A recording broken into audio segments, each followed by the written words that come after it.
Hi, I'm Paul Friedman, founder of the Marriage Foundation, and this is our channel where people come and you ought to subscribe to so they could learn things about marriage that you don't get anywhere else. And that's because I don't have the same background as everyone else. I didn't grow up in the world of Western psychology. Before I did this, over 22 years ago, I was a divorce mediator, and a couple asked me to help them with their marriage.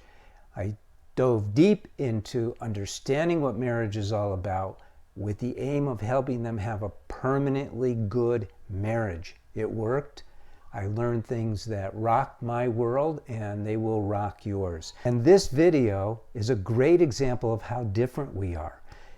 The title here is, Can You Have a Good Marriage Without Intimacy? Now, I'm going to turn this upside down. I'm going to say, can you have real intimacy without being married? And when I talk about being married, I'm just talking about a committed relationship where you're living together under one roof and you don't have any plans on leaving each other.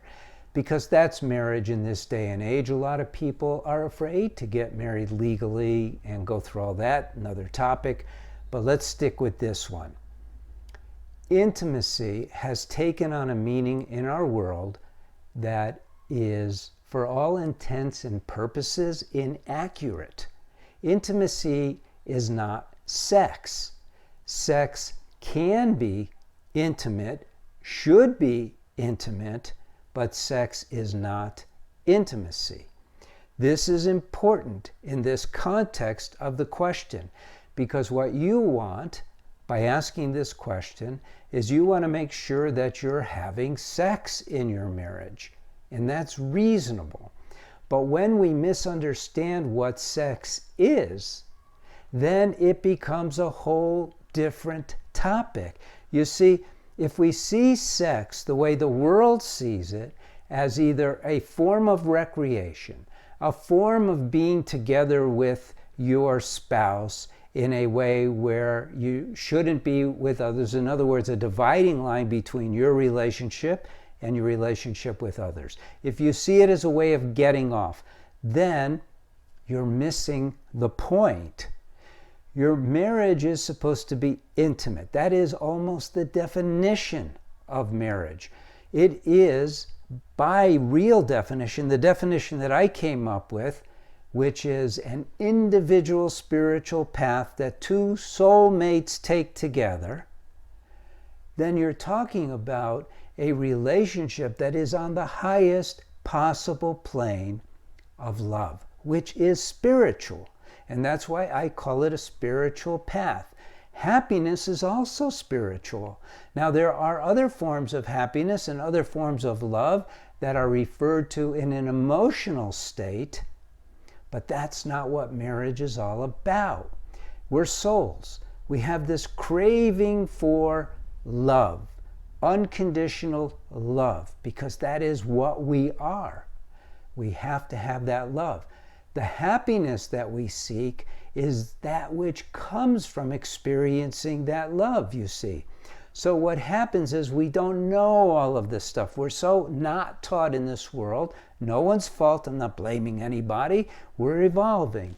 So what happens is we get married because we fall in love. We don't know what falling in love means. And so Western psychologists call it infatuation.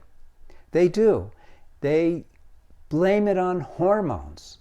They blame it on enzymes, which play a part in procreation. But what's really occurred is that you found your soulmate. That's heavy stuff. It's deep. You found your soulmate, and naturally you want to be with them. And naturally your intuition is saying you want to be with them for as long as you can, forever. But what happens is we start leading our lives more and more on the plane, the mundane plane of day-to-day existence, rather than where we began, which is in that higher plane of soul connection. And so then what happens to sex, because we didn't know any better, is it just becomes a selfish act. It's mutual masturbation where we hang out together and I want to be pleased and you want to be pleased and here's how you can pleasure me, and reduces it down to a bodily thing instead of what it's meant to be. You see, if you cultivate love, and this is very, very important, if you cultivate love in your marriage, where you infuse your mind with that love, even if it's cranky, even if it wants to go somewhere else, you take command over your mind. And at the worst moments, when your mind is being a real putz, I guess now you know I grew up Jewish, when your mind is being a real jerk and criticizing your spouse and putting them down and finding faults, then you go, no, mind, I'm going to love them. I love her. I love him.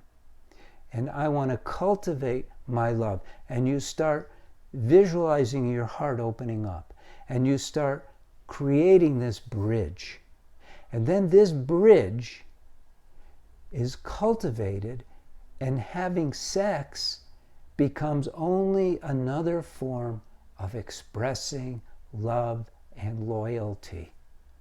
You see how beautiful it's meant to be and how far off track we've gotten? So can your marriage exist without sex? Yeah. Without intimacy? No. Because intimacy is the marriage. And it's not a fine line. And it's not semantics. And you need to develop this understanding in order to gain the amazing benefits that marriage has to offer. Off the charts benefits. There's nothing like it. Because as I said earlier, it's a spiritual path. It means that you achieve ever increasing happiness, ever expanding love. But once again, no one taught us how. So when I was a divorce mediator, I didn't know either. I thought divorce made total sense. You marry someone for a while, you get along, you don't get along, you split up. What about the kids? Well, you do your best. All that's wrong. And now I know the difference. And that's why, I was with a fellow mediator and he read my first book. Robert used to be a Navy SEAL. And he goes, Paul, we got to get this public. He wrote out a check for $1,000, said, let's go down to a lawyer's office, lawyers specialized, and let's start a foundation. And that's what we did. And that's what's happening today. Now, if you want to become a TMF marriage counselor, because marriage is the only thing we do, take a look at what we have going. Go to our website, see what we have to offer. It's amazing the potential that you have for intimacy that will keep you floating, literally floating all the time. And it doesn't take two of you, just one of you. So again, I'm Paul Friedman. I founded the Marriage Foundation. I hope you visit again. I hope you subscribe. I hope you like this video. What else am I supposed to say? I hope you're an amazing person and have fun today. God bless you. Take care.